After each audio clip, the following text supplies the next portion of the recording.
महत्वपूर्ण कार्यक्रम में मेरे साथ मंच पर उपस्थित मेरे साथी मंत्री श्रीमान BL वर्मा जी, ज्ञानेश कुमार जी, सचिव सहकारिता, श्री विजय कुमार जी, विशेष सचिव और CRCS, श्री KP महादेव स्वामी जी, प्रबंध निर्देशक NBCC, और आज मेरे सामने बैठे हुए सभी मल्टी स्टेट कोऑपरेटिव सोसाइटीज के चेयरमैन, MD,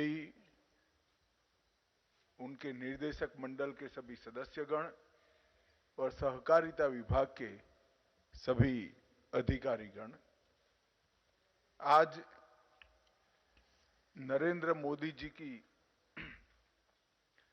सहकार से समृद्धि इस परिकल्पना को साकार करने के लिए एक और कदम हम आगे बढ़ रहे हैं। कई बार लगता है कि कार्यालयों में सुचारू रूप से काम करने की व्यवस्था, कार्यालयों का कंप्यूटराइजेशन और उसके अंदर जितनी जरूरी है इतनी ह्यूमन रिसोर्स की उपस्थिति, इससे काम में बहुत बड़ा फर्क नहीं पड़ता है। मैं ये थ्योरी से मत भिन्नता रखने वाला व्यक्ति हूं। मेरा मूलतः मानना है कि कार्यालय का एटमॉस्फेयर जो होता है, ऑफिस का जो एटमॉस्फेयर होता है, वो ही कार्य संस्कृति को संचालित करता है। और आज मोदी जी के सहकारिता मंत्रालय बनाने से पहले कहीं एक छोटी सी जगह पर केंद्रीय रजिस्ट्रार कोऑपरेटिव सोसाइटीज का एक कार्यालय था।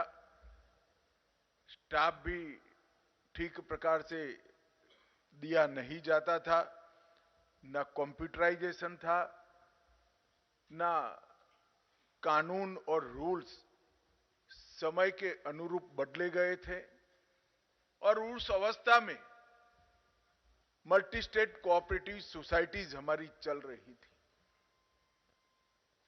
आज सहकारिता मंत्रालय बनने के 2 साल के बाद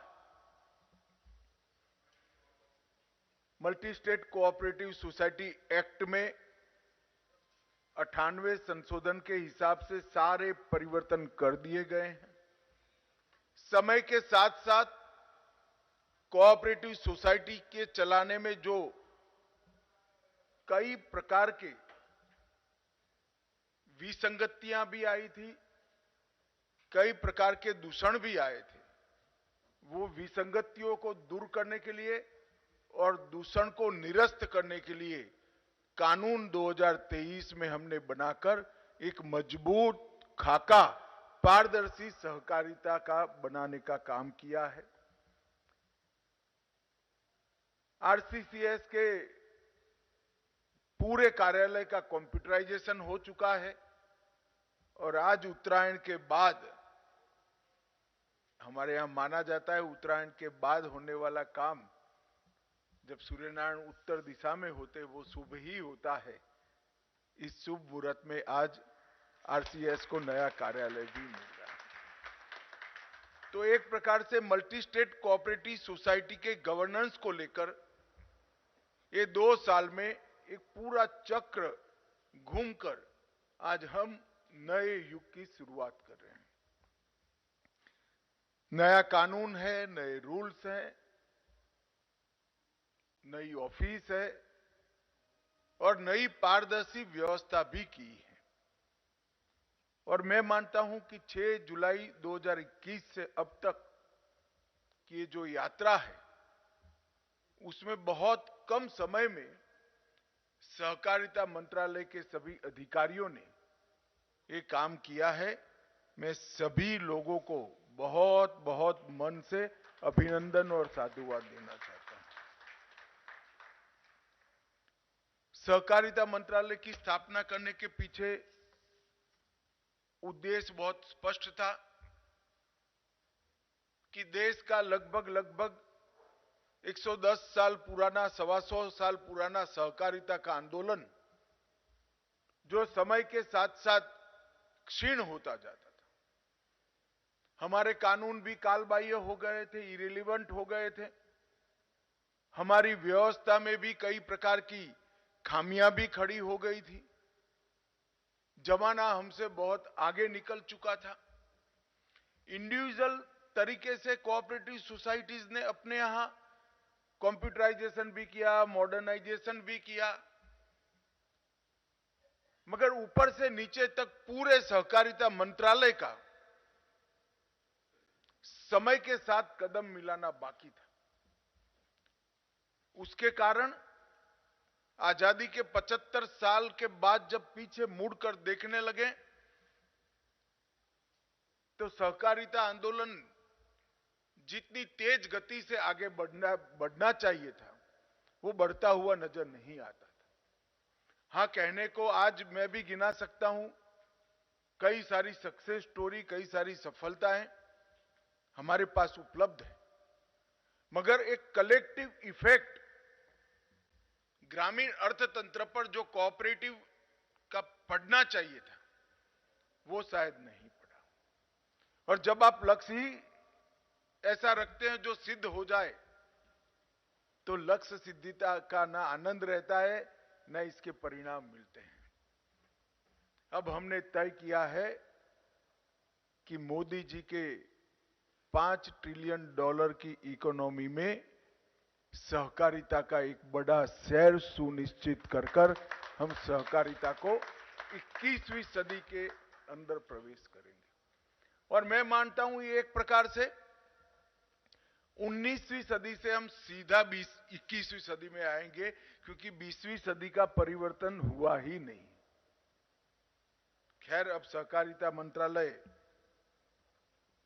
शुरू हो गया है। आज सीआरसीएस को नया कार्यालय मिला है, लगभग 1550 वर्ग मीटर का ये बहुत स्पेशियस कार्यालय, जिसको 250 करोड़ की लागत से बनाया गया है।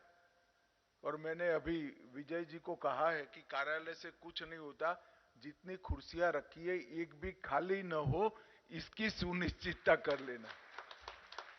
क्योंकि मैं मानता हूं कि जो नियामक होते हैं उनको नियमन तो करना है, मगर वो जब खुद ही अभाव में होते हैं तो नियमन अच्छे से नहीं होता है।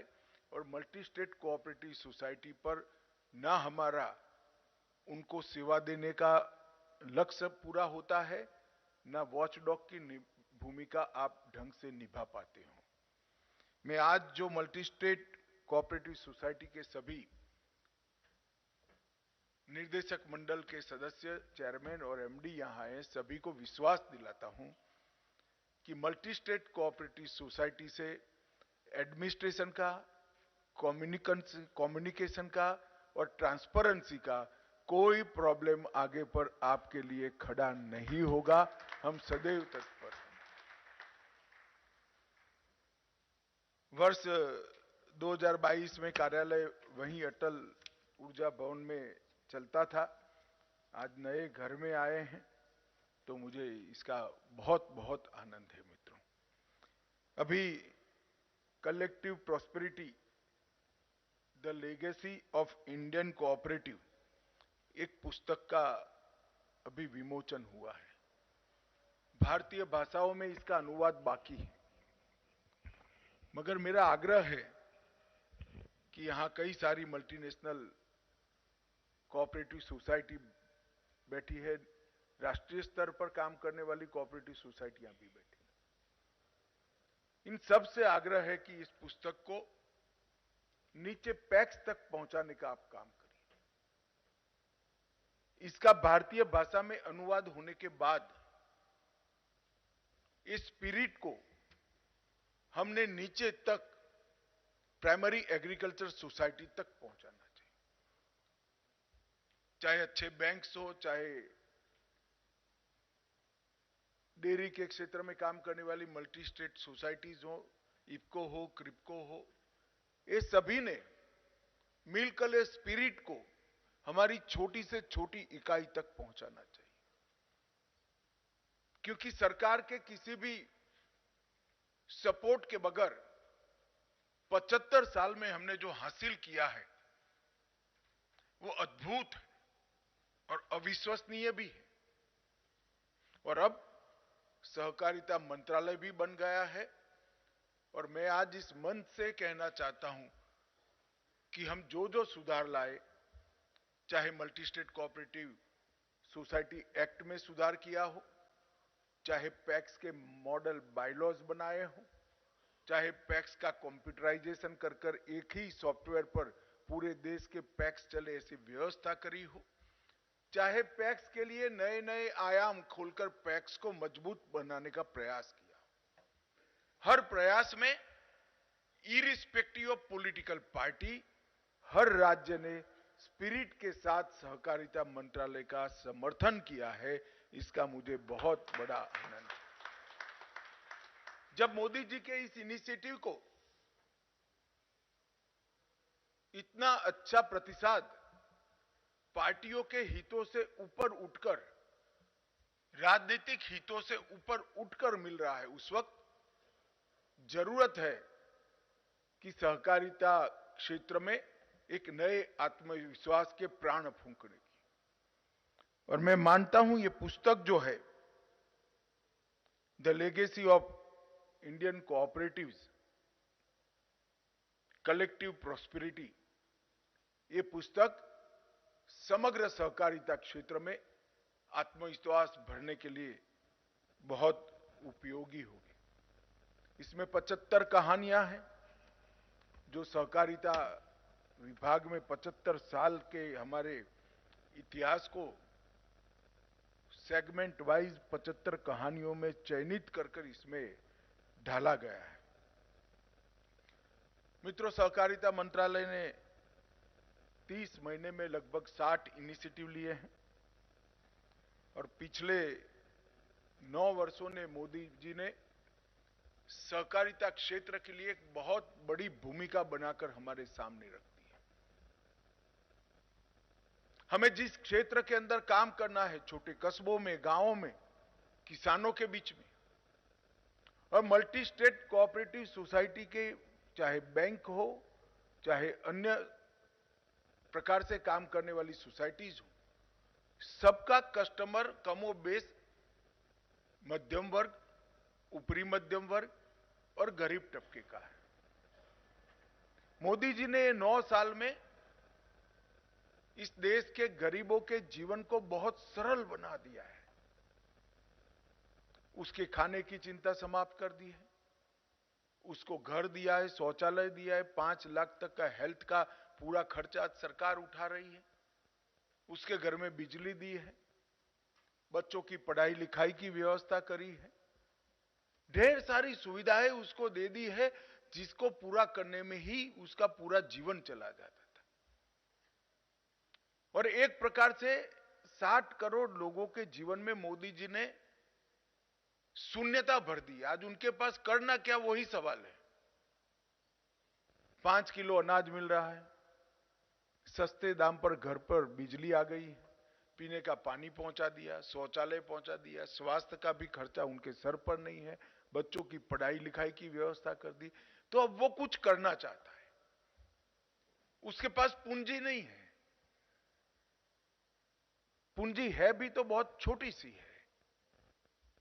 तो छोटी छोटी पूंजी वाले 60 करोड़ लोगों को देश के विकास में काम करना है, पूंजी के बगैर अपने पुरुषार्थ से देश के विकास से जुड़ना है, तो इसका एकमात्र रास्ता कोऑपरेटिव है, इसके अलावे कोई रास्ता नहीं।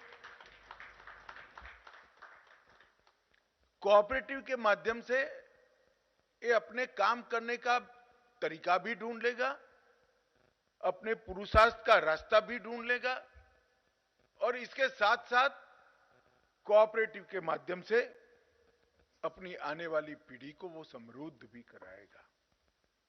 मित्रों, मैं ऐसे प्रदेश से आता हूं जिसका उदाहरण मैंने बचपन से देखा है। हमारे यहां पहले डेयरियां नहीं हुआ करती थी। गांव में पशुपालन बहुत कम लोग करते थे। आज गुजरात में 36 लाख परिवार पशुपालन के व्यवसाय के साथ, मैं व्यवसाय सोच समझ कर बोल रहा हूं, पशुपालन के व्यवसाय के साथ काम कर रहे हैं, पशुपालन के व्यवसाय में काम कर रहे हैं और 60,000 करोड़ रुपया इनकी सालाना टर्नओवर है। ये छोटी छोटी महिलाओं ने एक क्रांति की। ये कोऑपरेटिव का चमत्कार है। मेरे राज्य में ढेर सारे कोऑपरेटिव बैंक इतना अच्छा काम किए हैं कि राज्य के हर तीसरे सफल व्यक्ति को पूछिए कि पढ़ाई लिखाई का पैसा कहां से आया, तो कहेगा फलाना कोऑपरेटिव बैंक से लोन लेकर मैं पढ़ा था। तेरा घर कहां से आया, तो वो बताएंगे कि फलाना कोऑपरेटिव बैंक से घर दिया है। पापड़ बनाने वाली कोई स्वरोजगार करने वाली महिला को पूछेंगे कि बहन तुझे 15,000 किसने दिया, तो कोई कोऑपरेटिव बैंक से उसने लिए हैं। हजारों लोगों के, लाखों लोगों के जीवन में, चाहे गाय लेनी हो, भैंस लेनी हो, छोटा सा चिलिंग सेंटर बनाना हो, इसके पास तो कागज ही नहीं है।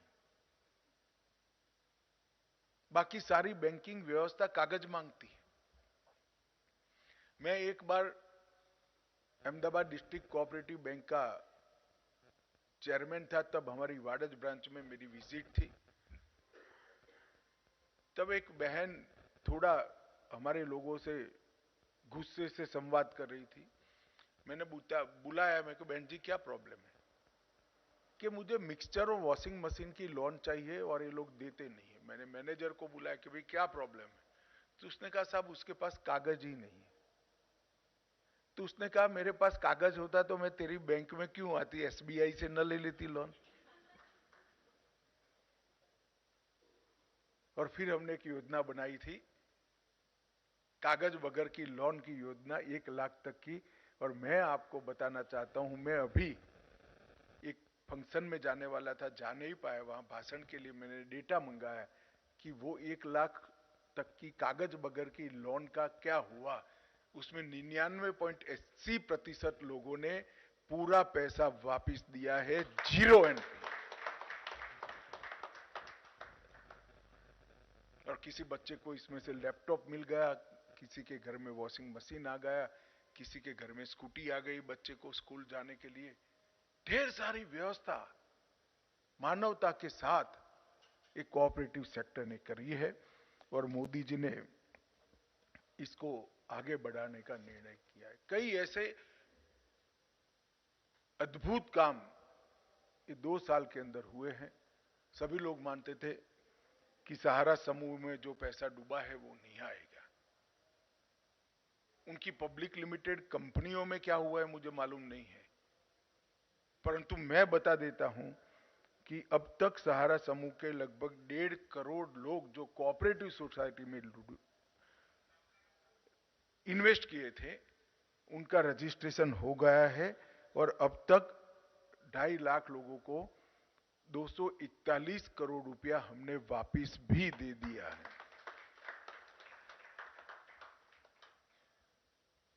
इसी प्रकार से मल्टी स्टेट कोऑपरेटिव सोसाइटीज के कानूनों को मैं जब लेकर आना चाहता था, तब ढेर सारे लोगों ने मुझे एडवाइस किया था कि साहब अभी अभी मंत्री बने हो, काहे को विरोध हो ऐसी व्यवस्था करते हो, क्योंकि इसमें भर्ती के लिए भी पाबंदियां है, ऑडिट को कठोर किया गया है, बार बार चुनाव लड़ने पर भी प्रतिबंध किया गया है, एनुअल रिटर्न्स के लिए भी पाबंदियां खोली है।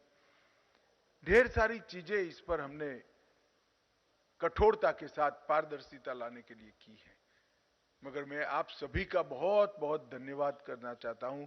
विरोध छोड़ दीजिए, किसी का शिकायत का पत्र भी मुझे नहीं मिला है। सबने नए कानून को एडॉप्ट किया है, लेटर और स्पिरिट में एडॉप्ट। ये कोऑपरेटिव सेक्टर खुद भी रिवाइव होना चाहता है, इसका सबसे बड़ा उदाहरण है। कोऑपरेटिव सेक्टर सुधारों का स्वागत करता है, इसका अर्थ ही ये है कि हम भी समझते हैं कि रिवाइवल नहीं करेंगे तो हमारे सामने संकट है। एक्सपांशन तो होगा ही नहीं, अस्तित्व का भी संकट आएगा अगर विश्वसनीयता खो बैठे तो। और विश्वसनीयता नए कानून से ही आती, और बायलॉज के अमेंडमेंट से इलेक्शन ऑफिसरों की नियुक्ति, appeal, inspection, investigation, liquidation, education fund का मैनेजमेंट और ह्यूमन रिसोर्स की भर्ती, इस सब को हम रेगुलराइज करेंगे। इससे हमें बहुत बड़ा फायदा होने वाला है। मित्रों, ये जो मैंने सक्सेस स्टोरी की बात करी, इसमें मैं इफ्को के 2 प्रयोगों की बात भी जरूर करना चाहता हूं। इफ्को ने नैनो डीएपी और नैनो यूरिया लिक्विड बनाया है। एक प्रकार से ऐसे समय पर इफ्को ने ये कार्यक्रम हाथ में लिया और बहुत कम समय के अंदर इसको किसान के खेत तक पहुंचा दिया कि जब इसकी बहुत ज्यादा जरूरत थी, सबसे ज्यादा जरूरत थी। भूमि संरक्षण ये हमारे लिए निहायत ही जरूरी है। तो केमिकल खाद मिट्टी में घुलने की जगह क्रॉप पर ही रहे और वहीं से पोषण प्राप्त कर कर वो अपना ग्रोथ भी करे, अपनी उपज भी बढ़ाए और किसान को समृद्ध भी करे, और भूमि का केमिकल के जहर से घुलने के बगैर। और मैं अभी मोदी जी ने जो विकसित भारत यात्रा शुरू की है, इसमें कई गांवों में गया हूं। सबसे ज्यादा आकर्षण इफ्को के ड्रोन से लिक्विड के छंटकाव का मैंने देखा। मैं साफ देख रहा हूं इफ्को के नए इनिशिएटिव को, नए साहस को। देश का किसान 2-5 साल में ही पिकअप करेगा और वो दिन दूर नहीं है जो खाद की थैलियों की दुकान देखते थे, इसकी जगह दवाई की दुकान जैसी खाद की दुकान हम देखेंगे, जिसमें छोटी छोटी बॉटल्स होगी।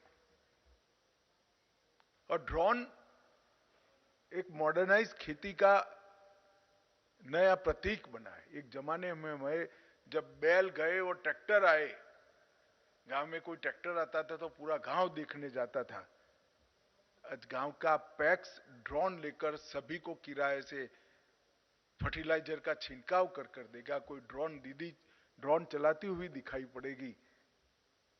तो ग्रामीण अर्थव्यवस्था आधुनिकता से जुड़ रही है, इसका सबको विश्वास हो जाएगा। मित्रों, आज मैं यहां आया हूं तब इतना ही कहना चाहता हूं कि हर क्षेत्र में सहकारिता में बढ़ोतरी हुई है। हम नए 2 लाख पैक्स रजिस्टर करना चाहते थे, 12,000 से ज्यादा हो गए हैं, और मुझे विश्वास है कि समय के पहले हम 2 lakh multi dimensional PACS register कर लेंगे। बैंकों के एक्सपांशन के लिए भी मैं कुछ कॉन्क्रीट कह नहीं सकता क्योंकि ड्यूअल कंट्रोल है, परंतु मैं इतना जरूर कह सकता हूं कि कठिनाइयों को हम जरूर पार करेंगे। कोऑपरेटिव बैंक्स का, अर्बन बैंकों का एक्सपांशन भी करेंगे। और मैं आज कहना चाहता हूं कि जो multi state cooperative credit societies हैं, इन्होंने भी आगे आना चाहिए और अपने आप को बैंक में परिवर्तित करने के लिए अपने आप को तैयार करना चाहिए। नंबर ऑफ बैंक्स बढ़ाना बहुत जरूरी है। और मैं सिर्फ कुछ आंकड़े आप लोगों की संज्ञान के लिए कहना चाहता हूं कि 2020 में मल्टी स्टेट कोऑपरेटिव सोसाइटियों का रजिस्ट्रेशन 10 हुआ था। मैं फिर से आंकड़ा बोलता हूं, 10। और 2023 में 102 नए multi state cooperative society register हुए, मतलब 10 गुना बढ़ा है। ये परिवर्तन को हमें ज्यादा गति देनी और ज्यादा से ज्यादा बैंक मल्टी स्टेट बने, ज्यादा से ज्यादा multi state cooperative societies bank में कन्वर्ट हो, ज्यादा से ज्यादा क्रेडिट सोसाइटी भले एक स्टेट में चलती हो, वो बैंक में कन्वर्ट हो, इस दिशा में हमने आगे बढ़ना चाहिए। महत्वाकांक्षा के साथ आप अपनी सोसाइटी का लक्ष्य तय करिए, निश्चित रूप से वो सिद्ध होगा, उसका मुझे विश्वास है। आज आपको सपोर्ट सिस्टम पूरी तैयार करने के लिए सीआरसीएस का कार्यालय का उद्घाटन हुआ है और मुझे भरोसा है कि इससे आपके कामकाज के अंदर बहुत सरलता होगी, समय भी बचेगा, समय पर मार्गदर्शन मिलेगा, कानून की समझ भी वो आपको ढंग से दे पाएंगे और आपकी कोऑपरेटिव के साथ संवाद से आगे कैसे बढ़ना, इसका रास्ता भी इसी से निकलेगा। तो आप सभी को मेरी बहुत बहुत शुभकामनाएं, विशेष कर हमारे सचिव महोदय और विशेष सचिव जो रजिस्ट्रार भी है विजय जी को बहुत बहुत शुभकामनाएं। बहुत अल्प समय के अंदर ये कार्यालय को बनाया, 100% कंप्यूटराइज किया और सभी मल्टी स्टेट कोऑपरेटिव सोसाइटीज को नए एक्ट के लिए तैयार करने का उन्होंने जो काम किया है, इसके लिए विभाग के मंत्री के नाते मैं बहुत बहुत बधाई और साधुवाद देता चाहता हूं और आप सभी को इस नए कार्यालय से कोऑपरेटिव को आगे बढ़ाने के लिए निश्चित रूप से मदद मिलेगी, इसका विश्वास दिलाकर मेरी बात को समाप्त करता हूं।